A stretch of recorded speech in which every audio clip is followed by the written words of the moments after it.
Bom dia, como vocês estão? Ontem, quem não esteve aqui ontem à noite perdeu um culto muito especial. Tivemos aqui um testemunho marcante de alguém que aceitou o Evangelho numa região do mundo onde não há liberdade para adorar a Deus. Infelizmente não foi possível gravar e guardar esse testemunho para partilhar com vocês. Portanto, quando tiver culto, não falte. Venha. Hoje, nós também estamos aqui sem transmissão, mas eu quero transmitir uma mensagem de coração para coração. Estamos iniciando uma série chamada Divergente. Antes de entrar na mensagem de hoje, eu quero dizer que o sol lá fora está brilhando muito forte.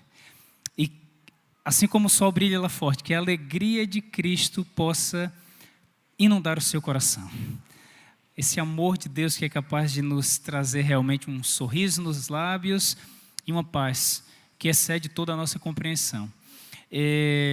Eu ainda quero aqui mencionar algo. O Roberto contou um testemunho muito bonito sobre o projeto Roupão da Fé. Para quem talvez não pegou aqui o detalhe, o que é o Roupão da Fé, aqui nós temos o nosso tanque batismal. E quando as pessoas são batizadas, muitas vezes elas são batizadas com um roupão especial para o batismo.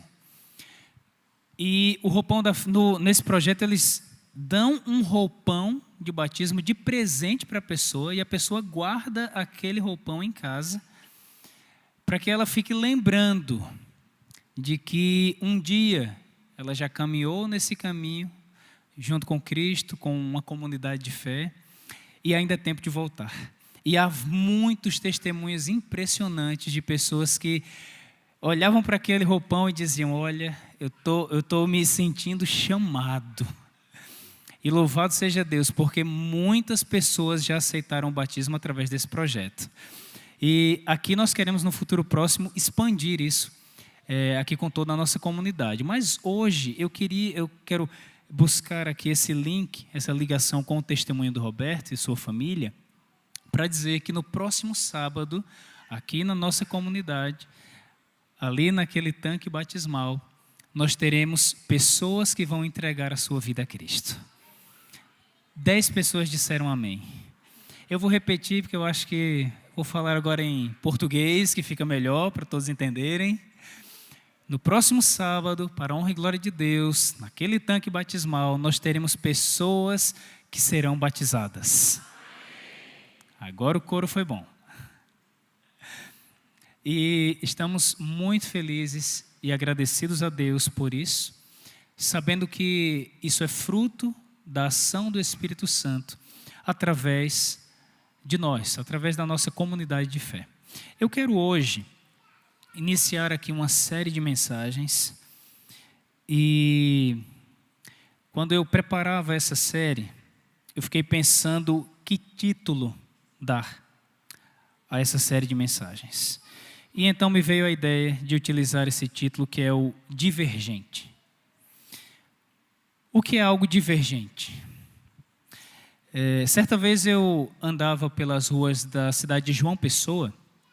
João Pessoa não é a cidade onde eu nasci em Campina Grande, na Paraíba, mas eu vivi a maior parte da minha primeira fase da vida, infância, adolescência, início da juventude, ali em João Pessoa. E eu andava nas ruas da cidade, já num período de férias, e vi um outdoor. Eu acho que aquilo era um curso de preparação para o vestibular. E tinha uma frase, eles usaram assim um slogan, uma propaganda que dizia: um mundo plural precisa de pessoas singulares. Quando eu li aquela frase, eu achei muito criativa, interessante, mas isso logo me fez refletir sobre o nosso papel, ou o papel daqueles que são seguidores de Cristo. O chamado que Deus faz para que nós sejamos realmente pessoas singulares num mundo que é totalmente plural. Jesus Cristo, lá muito tempo atrás, ele falou assim: vós sois o sal da terra, vós sois a luz do mundo. O próprio Cristo, ele disse que nos últimos dias, antes que o mundo se destrua, ou seja, destruído completamente, o amor se esfriaria de quase todas as pessoas. Eu quero acreditar que nós já estamos nesse cenário de caos, onde as coisas tendem a piorar um pouquinho mais. E é nesse contexto que Deus chama pessoas para fazerem a diferença. Agora, a pergunta é: como eu posso fazer diferença?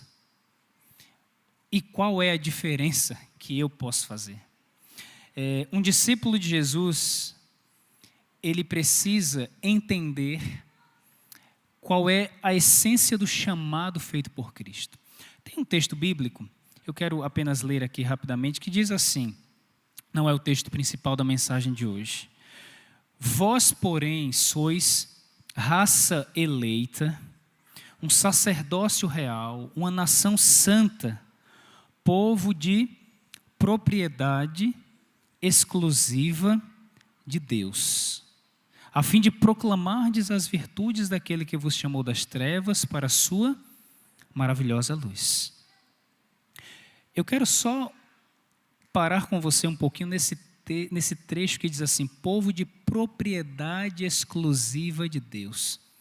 No texto original, a ideia implícita dessa expressão, utilizada para falar de algo que é uma propriedade exclusiva, é uma ideia curiosa. Por exemplo, quando um escravo, que naquela época isso se praticava muito, ele tinha o seu trabalho escravo, não havia remuneração alguma, mas ele conseguia fazer um trabalho extra e ganhava ali um pouquinho de dinheiro. Aí o que é que o escravo fazia com aquele recurso? Ele guardava aquele recurso, mas ele guardava de uma forma tão cuidadosa, para que ninguém mexesse, para que aquilo não sumisse, ou seja, foi um recurso que ele adquiriu com um esforço adicional, extra, e ele agora guarda e preserva com maior cuidado. Era uma expressão também utilizada para aquela dona de casa, que o marido entregava o recurso para fazer ali as compras, e ela conseguia guardar. Tem mulheres que conseguem fazer isso, não é? Sim? Será, mulheres? Quem consegue fazer isso, não levante a sua mão. Não deixe o marido saber. Ele não vai dar mais dinheiro aí extra para você. E agora a mulher vai, economiza aquilo e começa a guardar, e guardar, e guardar. E ela daqui a pouco vai juntando um dinheiro, mas ela guarda com tanto carinho, cuidado. E ela tem um propósito, ela está guardando aquele recurso para fazer determinado investimento ou comprar determinada coisa. Essa expressão era utilizada para falar de uma propriedade exclusiva, uma coisa peculiar, algo que é especial e que eu conquistei com esforço, guardo com carinho. Quando Deus fala dos seguidores de Cristo, Ele diz assim: olha, eles são uma propriedade que eu conquistei com muito esforço. Eu guardo com todo carinho. E eles têm um propósito. O texto aqui até falou do propósito, mas não será o texto principal que eu vou utilizar para a mensagem de hoje. Eu vou convidar você para abrir a sua Bíblia comigo em João. No Evangelho, escrito por João, no capítulo 17. E sim, vamos falar sobre ser diferente, sobre ser luz, sobre ser sal, sobre ser divergente. Mas me permita ainda esclarecer algumas coisas. Quando falamos em ser divergente do que o mundo vive aí fora, sim, eu estou falando sobre um tema que se chama santidade. E eu sei que falar sobre santidade, por algumas razões, tornou-se quase que um tabu para os cristãos. Falar que alguém precisa ser santo, em virtude da má compreensão bíblica e das más aplicações do que significa a santidade, tornou-se realmente um tema que gera até aversão por parte de alguns. E quando eu preparei as mensagens dessa série, eu ainda perguntei para minha esposa, olha, você acha que fica melhor colocar o título Santidade Pessoal ou o título Divergente? O que é que chama mais atenção? Aí ela disse, Divergente, com certeza. Porque falar de santidade pessoal realmente tornou-se assim uma coisa um pouquinho estranha. Por quê? Me permita dizer para você o que santidade não é, ok? Por favor, santidade não é hipocrisia de uma religião ou religiosidade superficial. Para muita gente, o que se tornou santidade? Lembra daquilo que na época em que Jesus viveu aqui era praticado? Tinha um grupo dentro do judaísmo que era chamado de fariseus. Você já deve ter ouvido, e até hoje se utiliza muito a expressão, é um fariseu, é um farisaísmo. Porque o fariseu, ele realmente vivia uma vida muito correta, fazia as coisas assim da melhor maneira possível, ele seguia supostamente tudo que Deus pedia que ele seguisse, mas o fariseu ele tinha um problema.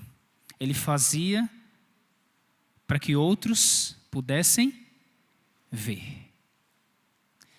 Quando você faz o bem, faz agora um exame de consciência comigo. Quando você faz o bem, você faz porque é o bem pelo bem, ou você faz o bem para que alguém veja e bata palmas para você? Afinal, santidade não é esse tipo de religião, esse farisaísmo, essa ideia de que, afinal, eu preciso fazer aqui coisas muito boas e louváveis para que as pessoas possam, enfim, olhar para mim e achar que eu sou bom. O que não é santidade? Isolamento do mundo ao meu redor. Para muitos, santidade também tornou-se sinônimo de ir para um lugar isolado, ou mesmo em meio à sociedade, viver isolado das pessoas, não ter contato, não fazer muitas amizades, não se aproximar.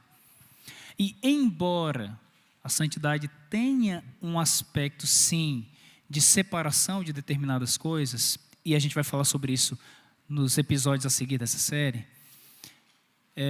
a verdade, e eu gosto de resumir que santidade não é isso. Se você acha que santidade é ir para o topo de uma montanha e ficar lá isolado do mundo, você entendeu errado. Isso não é ser divergente.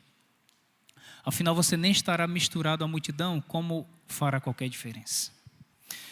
Terceira coisa que santidade não é, ou ser divergente, não é comparação entre a minha vida e a vida do outro. Eu lembro um dia eu estava ali aqui no nosso estacionamento. A gente tem a tendência a se comparar. Eu não sei vocês, mas a gente compara. Nós comparamos as coisas. Eu estava parado ali, eu estava conversando com alguém, aí eu tinha chegado, estacionado meu carro. Meu carro é um carro normal. E chegou uma nave assim. Passou uma nave assim por nós. Eu disse, gente, que carro bonito. Aí eu brinquei com a pessoa, olha só, rapaz, eu acho que eu vou parar o meu lá fora da próxima vez. E a gente ficou brincando com aquilo, daqui a pouco chega o João, não sei se o João está aqui hoje, aí chega o filho do João. O menino com a cabeleira assim, cabeleira. Aí eu brinquei com aquilo também, eu disse assim, rapaz, só para humilhar os outros com esse monte de cabelo, para quem não tem cabelo fica aqui. E a gente ficou brincando com aquilo, daqui a pouco chega o Samuel, cadê o Samuel? Com aquele braço que ele tem, que de longe a gente vê assim, o pessoal usa uns apelidos aí para ele, eu não vou falar aqui para não colar aí para todo mundo. E aí chega o Samuel, fortão, aí eu brinquei também com a situação, eu disse, rapaz, eu tô me sentindo hoje acabado. Com esse carro, sem cabelo, com esses meus braços, é bom que o Samuel vai me ajudar no próximo batismo, tá, Samuel? Fica lá dentro para a gente... Gente, claro, era tudo forma de brincar e etc. Eu estou falando aqui das comparações. Eu sei que às vezes a gente se deixa levar um pouquinho por isso no âmbito da nossa forma de ser e de estar, mas eu quero falar aqui sobre espiritualidade. Sabe o que acontece? É que muitos de nós levamos isso para a nossa vida espiritual. E pensamos assim, olha, eu não estou tão bom quanto o fulano. Eu já estou melhor que o Beltrano. Se eu já estou melhor que ele, pronto. Então eu já estou me sentindo agora mais completo, mais perto de Deus. Mas santidade não é isso. Isso não é ser divergente. Não é. Afinal, o que é então? O que é ser? Só me permita dizer mais uma coisa. Esse também não é um tema sem muita importância. Se você acha que falar sobre isso é um tema que deveria estar na periferia do nosso conhecimento enquanto pessoas que querem seguir uma vida diferente, seguir a vontade de um Deus que criou o universo. Amigos, por favor, eu quero desafiar você a entender que esse é um tema importante e até mesmo, eu diria, essencial. Eu costumo ensinar que santidade ou ser divergente, eu vou traduzir aqui para essa linguagem mais contemporânea, não é um objetivo a ser alcançado, mas um caminho a ser percorrido. Porque quando você entende que agora, afinal, eu alcancei o meu nível, agora eu sou mesmo divergente da multidão, faço a diferença, você ainda não entendeu o que é ser. Esse é um caminho que você percorre. Eu e você precisamos compreender que Cristo, de fato, nos chama para isso. Está claro na Bíblia. Já mencionei aqui alguns versos. Mas como é que isso acontece afinal? Vamos ler o texto? João 17. João 17, a partir do verso 14. Nós vamos ler do verso 14 até o verso 21. São alguns poucos versículos. E aqui o texto nos diz. Essas palavras, inclusive, foram proferidas por Cristo, escritas por João. E aqui é dito: eu lhes tenho dado a palavra, e o mundo os odiou, porque eles não são do mundo, como também eu não sou. Não peço que os tires do mundo, e sim que os guardes do mal. Vamos dar uma pausa aqui, porque o primeiro verso que lemos, Jesus diz assim: olha, Senhor, eu tenho dado a tua palavra. Ele está orando, está falando com Deus o Pai, e ele diz assim: Pai, eu tenho dado a tua palavra para os meus seguidores. E eles precisam seguir essa palavra. Você sabe que Jesus, quando viveu entre nós, ele continuava sendo plenamente Deus, mas ele era um ser humano também, 100% humano.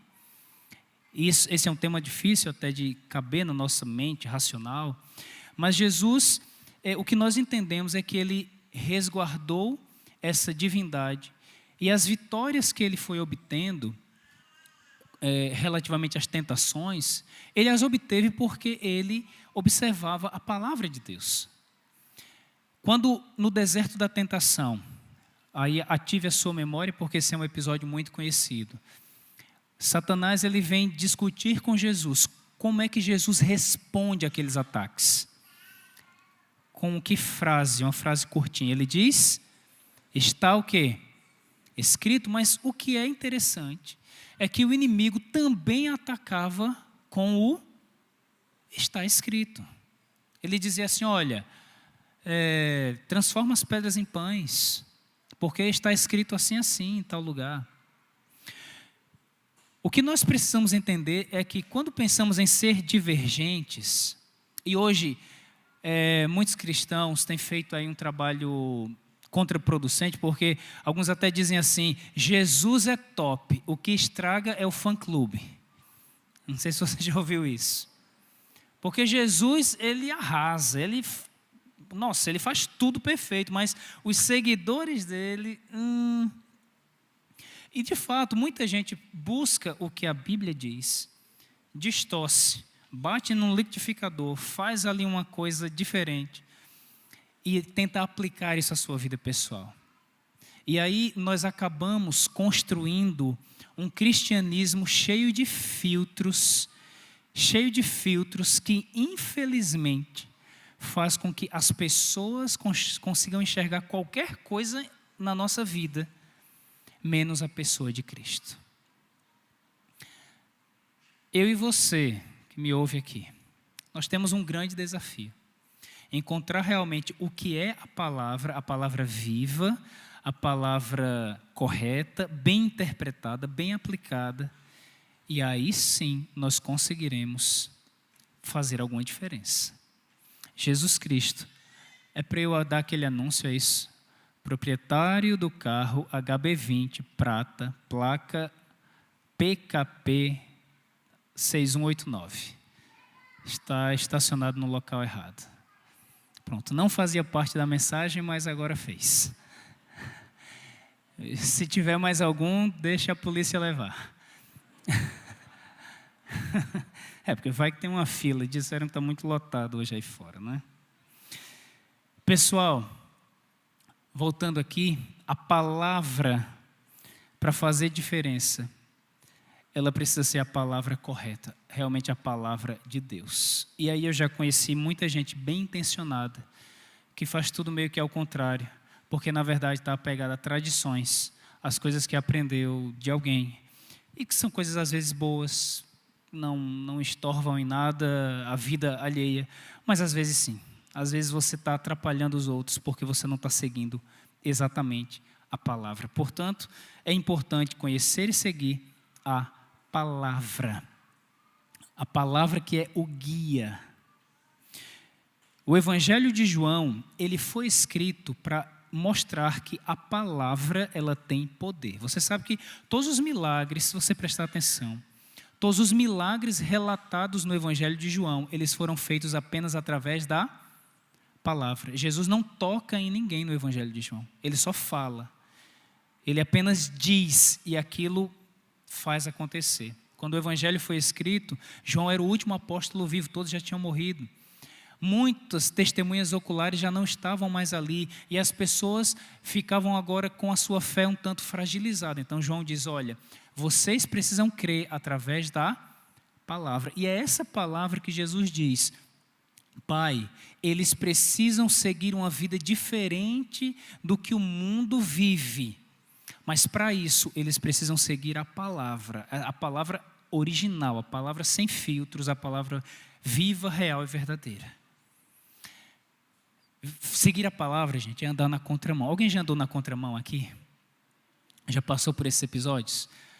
Eu dependo do GPS ainda aqui em Salvador, não conheço muita coisa e às vezes o GPS me leva por uns lugares assim, desatualizado, me mete numa contramão, vem alguém de lá e com aquela gentileza, né? Diz assim, olha senhor querido, amado, você está no lado errado da rua. É assim, vocês sabem que é. E eu sei que se for um de vocês um dia desses, como eu não conheço todo mundo, eu espero também ter uma reação assim muito divergente, né? A reação do santo, dizer assim, ô amado, obrigado por me indicar o caminho certo. Não é assim, né? Nós temos que entender que nós estamos num mundo após 6.000 anos de degeneração, de pecado. Todos nós aqui somos sequelados, gente. Carregamos traços assim, muito ruins. Parece aquela maldade que fica, sabe, pulsando dentro de nós.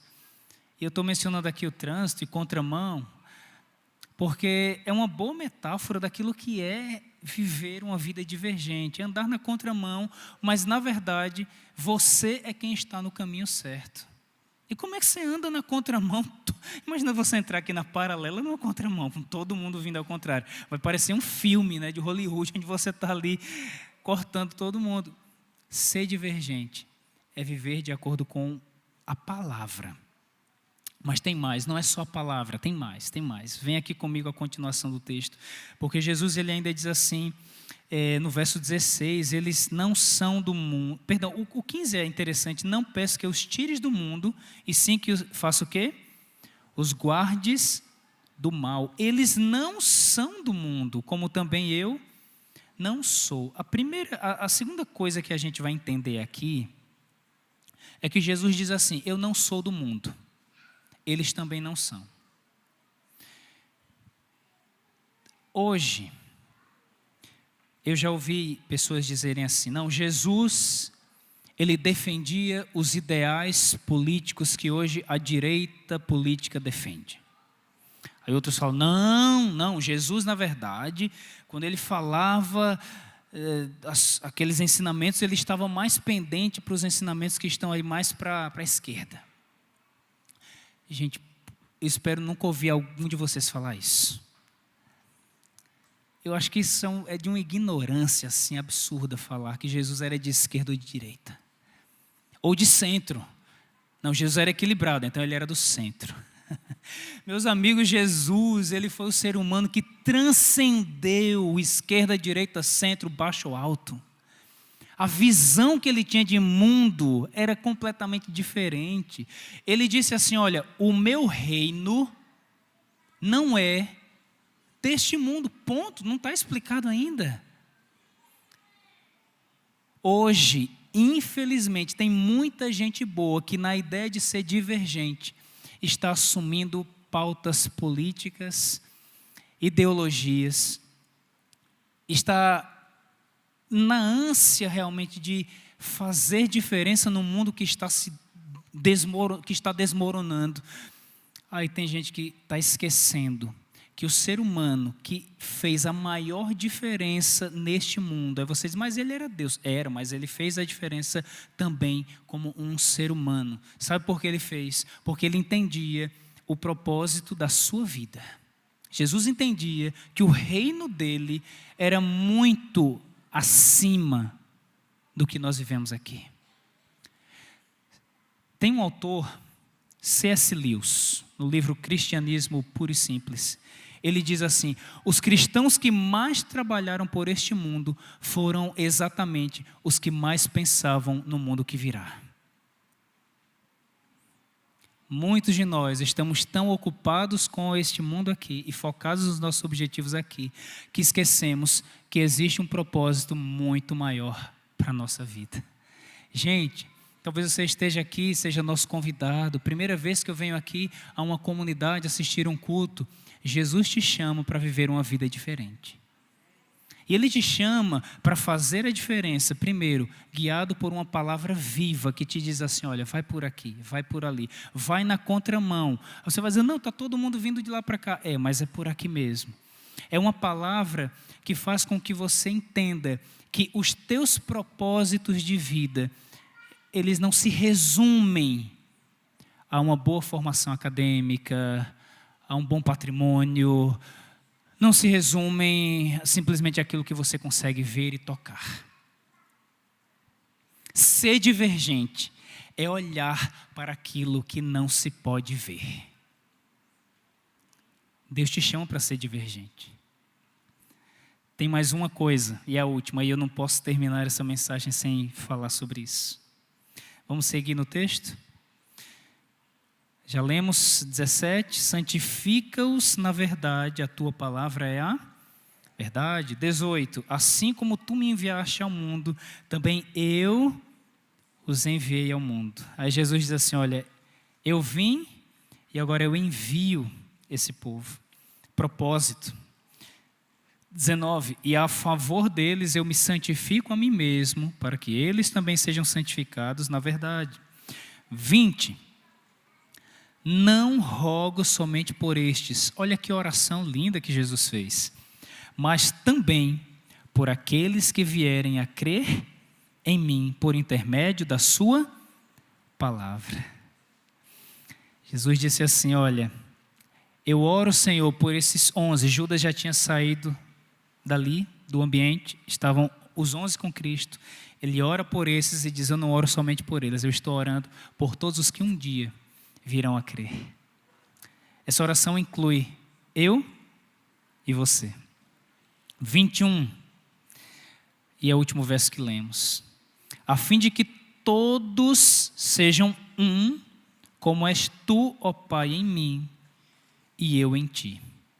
Também sejam eles em nós, para que o mundo creia que tu me enviaste. Gente, os evangelhos fazem questão, os autores dos evangelhos, eles fazem questão de destacar a intimidade que Jesus tinha com o Pai.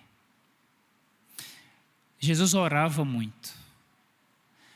Tem textos que dizem que ele passava, às vezes, a noite inteira em oração. Deixa eu fazer uma pergunta para vocês. Quanto tempo vocês acham que o pastor da igreja, eu sou o pastor aqui da igreja, dessa comunidade, ok? Quanto tempo vocês acham que o pastor dessa comunidade deveria despender ou investir em oração todos os dias? Vamos lá. Quanto? 1 minuto? É pouco, né? 5, quem acha que 5 minutos por dia o pastor deveria passar orando por dia? Quem acha que 5? Me ajudem. Quanto então? Vocês não estão gostando das minhas opções? 1 hora. Alguém disse aqui 1 hora. Eles querem ver o pastor mesmo com o joelho calejado, hein? 1 hora. Quem acha que 1 hora já é uma coisa significativa. 3 horas por dia orando. Essa daí foi mais longe, hein? 5 horas. Meu Deus, aí o pastor não dorme, não come, não... Maravilha, boas sugestões. Agora me digam, e quanto tempo vocês deveriam passar em oração todos os dias? Hã? Não, vamos lá. 5 minutos? Ih, por que vocês ficaram mais quietos assim? Pessoal, estudos feitos mostraram que os cristãos hoje não oram nem 5 minutos por dia, a maioria. E se alguém aqui for fazer uma análise honesta, vai ver que não passa nem 2 ou 3. E em algum momento criou-se uma hierarquização dessa santidade ou da divergência, onde o pastor tem que... Não, ele tem que buscar. Mas os demais, assim, não, os demais, se der, né, quando dá tempo, quando eu estou com um problema, assim, uma crise, aí eu vou lá.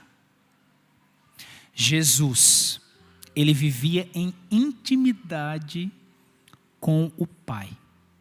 Mas era uma intimidade tão forte que mesmo no Getsêmani e mesmo no Calvário, diante do desespero, ele não fez outra coisa senão manter-se conectado com o Pai. Eu quero convidar você para viver uma vida de intimidade com Deus. Como é que faz isso? Você vai chegar na sua casa e vai fazer isso durante essa próxima semana, tá bem?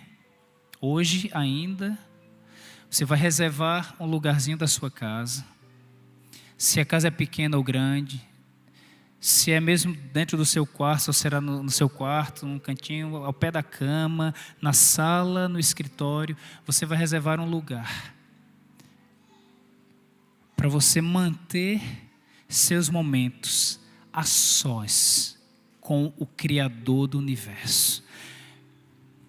Se você fizer isso, você vai descobrir uma coisa tão profunda, mas tão intensa, que vai mudar a sua vida tão radicalmente e que vai te tornar alguém realmente divergente. Quando nós olhamos para a história bíblica, não houve escute isso por favor, não houve um indivíduo sequer que fez diferença na vida das pessoas ao redor. Eu falo de diferença real, genuína. Não houve um só que tenha conseguido isso sem estar em comunhão íntima com Deus. Olha para a vida de Enoque, Noé, Abraão, Isaac, Jacó, José, Moisés, Elias, e segue a lista, Jesus, e segue a lista. Não há como você querer ser divergente sem viver ligado à fonte. E é exatamente isso que está acontecendo hoje em dia. E aí sabe qual é o resultado? Hipocrisia, isolamento, mais compreensões. Eu começo a fazer tudo atrapalhado, transmito tradições e não transmito o Cristo. Um mundo plural precisa de pessoas singulares. Será que hoje, nesta manhã, nós conseguimos encontrar pessoas singulares em nosso meio? Se você olha para a sua vida e diz assim, olha, não sou um divergente. Hoje eu te chamo para ser. Te chamo a ser. Mas você só será. É a primeira coisa que precisa acontecer na sua vida. Você só será um divergente no meio dessa multidão, desse mundo que está desmoronando, se aprender a viver em comunhão íntima e pessoal com Deus. Para terminar, eu quero só contar algo para vocês. É um episódio real. Teve um senhor nos Estados Unidos, isso aconteceu há uns bons anos atrás. O nome dele era George. Ele já tinha 51 anos de idade, trabalhava num escritório nesse estilo open space, ou seja, havia 23 mesas, né, de secretários, e ele estava ali sentado todos os dias. Chegava, trabalhava, encerrava o seu expediente, tudo certo. Naquela semana, a pessoa que fazia toda a limpeza do escritório, de forma mais profunda, ela fazia essa parte assim durante a semana, e no sábado fazia a limpeza geral, né? Quando chegou no sábado, ela olhou e viu que o Jorge estava sentado na sua cadeira. Aí ela ficou curiosa, porque o expediente era de segunda a sexta. Ela disse: o que é que aconteceu com ele? Aí ela se aproximou. E quando se aproximou e tentou tocar nele para chamá-lo, adivinha o que aconteceu? Ele não mexeu. Jorge tinha morrido na cadeira do escritório.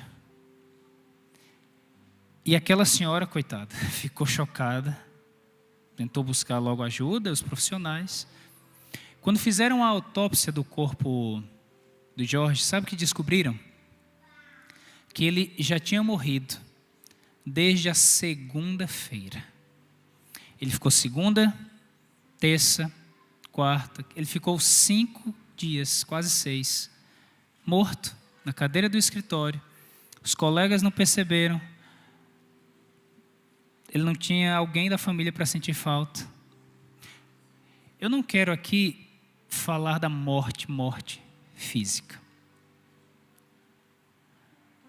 Essa ilustração, obviamente, ela dá lastro aqui para a gente pensar em várias aplicações, mas eu queria trazer isso daqui para o âmbito da minha caminhada com Cristo, a sua caminhada com Cristo. Se você hoje dissesse assim: olha, afinal, eu não sigo mais a Cristo, será que alguém sentiria qualquer diferença na sua vida?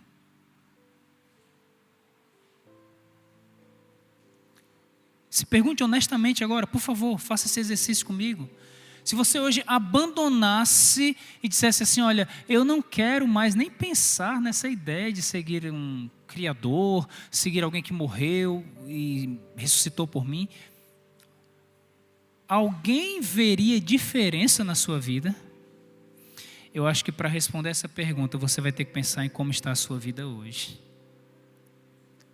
Se você quer ser um divergente, vive em comunhão com Deus, para que você tenha realmente vida e que as pessoas ao seu redor vejam que existe um perfume diferente aí. Existe um aroma que brota. Não simplesmente porque você quer ser o diferentão. Não é ser o diferentão, mas é ser o divergente, que segue o exemplo de Cristo e vive em comunhão íntima com a fonte de toda a vida. Eu vou orar com você. Antes a gente vai ouvir aqui uma música. Eu vou convidar aqui o pessoal que vai cantar.